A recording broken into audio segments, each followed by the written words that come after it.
What's up, guys? Welcome back to another video on the channel here. Conor is once again. It is international time, of course. We're stepping aside, especially after last week's heartbreak at the end to the West Ham Arsenal game and all of the Premier League action. And it's time to turn our attention and a break towards the big international games featuring, some of the best nations in the world, really.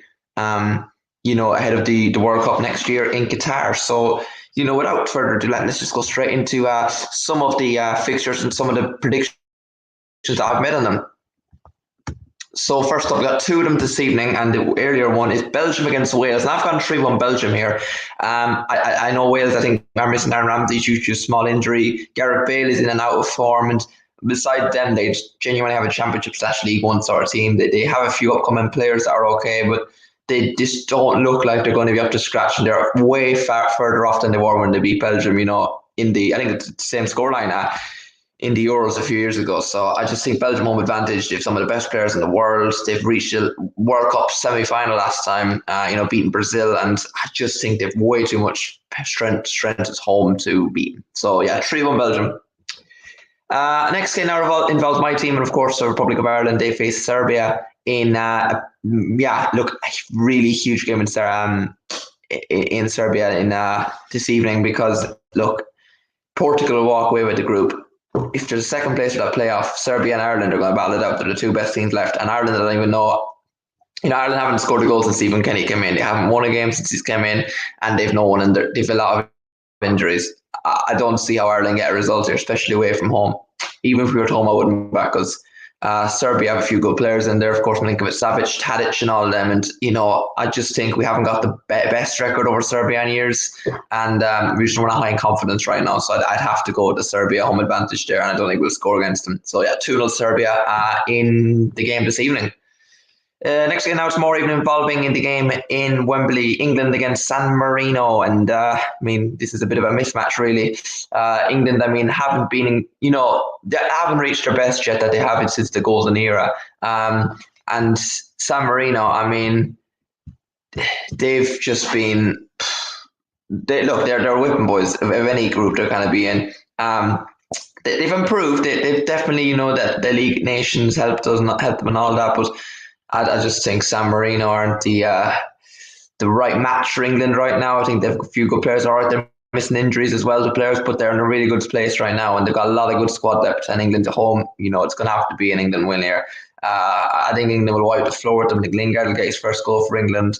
I think John Stones will score. I think Kane will score. And for some reason, I think Watkins will score. So yeah. 4-0 England there in that game. Next up is Scotland, and they play Austria in a huge game in Hampden Park tomorrow evening as well. In terms of Scottish football at the moment, it's not in a bad place qualifying for the Euros, in the final against Serbia, actually, in the playoffs. And overall, Scotland are in a good place the last few months. The likes of Andy Robertson, a really key player for them, Kieran Tierney, two brilliant left backs. Up front is a bit of an issue, but Scott McTominay, etc., doing well for United. And after a few rocky years, there's a good chance to even qualify for a World Cup. Let's get two in the bounce. Austria have Alaba, Arnautovic, all those sort of players. And the only thing that would give me slight hope today is Scotland's home. But Austria, I just think, have the extra edge. I think Scotland will give them a game, but I think Austria will have enough in the end. So 2-1 Austria in the end there. Next up tomorrow evening now, it is a game between Italy and Northern Ireland in a huge clash in Milan. And I think this has to be Northern Ireland are an okay side, or like the Republic. They kind of not qualify for all competitions. They're just a bit short in squad depth. But look, Italy aren't the best team they used to be. But at home and with the squad they've got, you've got to back them with a few goals here as well. I don't see Northern Ireland keeping them out. I don't see Northern Ireland scoring for that reason. 3-0 Italy, and home we're seeing win for the hosts. And next up now, it revolves my team once again. Republic of Ireland facing Luxembourg on Saturday evening in Dublin. And this is a big opportunity. I don't even back us against, the likes of Luxembourg at home anymore. If this is away, I'd definitely I'd be more worried. But at home, surely we'll get a first goal if we don't get it against Serbia under the Stephen Kenny reign. And I think we have to find a goal from somewhere, and what better game it would be to do it in. We only beat Gibraltar 1-0 last time we played them, so even 2-0 here against Luxembourg at home is a big ask. I think if we get one, we'll just get two towards the end, and home win, should have enough, but it'll be a really close game, a very boring game. So 2-0 Ireland to beat Luxembourg. There, actually, we need to keep showing these. So yeah, there is my prediction there for that. I should have probably put them across. But anyway, you know what I mean. Israel against Scotland, that's a big game as well on us, I think, Saturday evening. Scotland, of course, according to my prediction, lost 2-1 home to Austria the match week before. Where Israel, I'm not sure who they're playing in their group, but Israel normally and Scotland match each other actually lots. In the last few times, Scotland, I think, have only beaten them once in the last 4 games or something.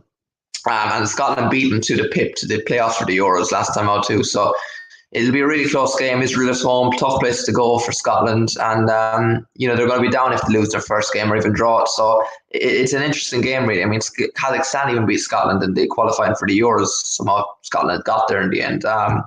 I just back Scotland this time to get the better of Israel and have enough squad depth, and they'll need to bounce back and win these sort of games. So Israel 1, Scotland 2 in that game in Israel. Next game now, and it is Albania against England. And what a weird sort of game this is, because Albania aren't a bad side. They get France again in the Euros. They come third, I think, in their group, ahead of Romania and behind France and Denmark in the Euros, 5 years back now. Of course, this will be England after to come off a 4-0 win up home to San Marino. I'm not sure who Albania have in their group, but it will be a really interesting game indeed.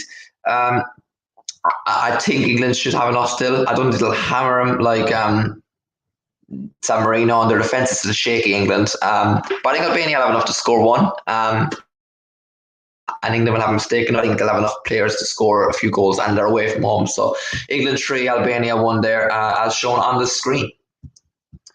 And the next up, final game of the match week. Well, predictions for this first slot of European World Cup qualifiers for 2022 World Cup in Qatar. It's Wales against Czech Republic. I think it'll be stalemate. It'll draw. I think Czech have been really good. Players from us like Kufal and Sushak coming in there, and Wales haven't got enough quality, I think, at the moment to score enough goals. And I think Czech are just a very decent, just all-round defensive side, and Wales don't want it at home. So I think it'll be nil-all draw there, and I think both sides will take it.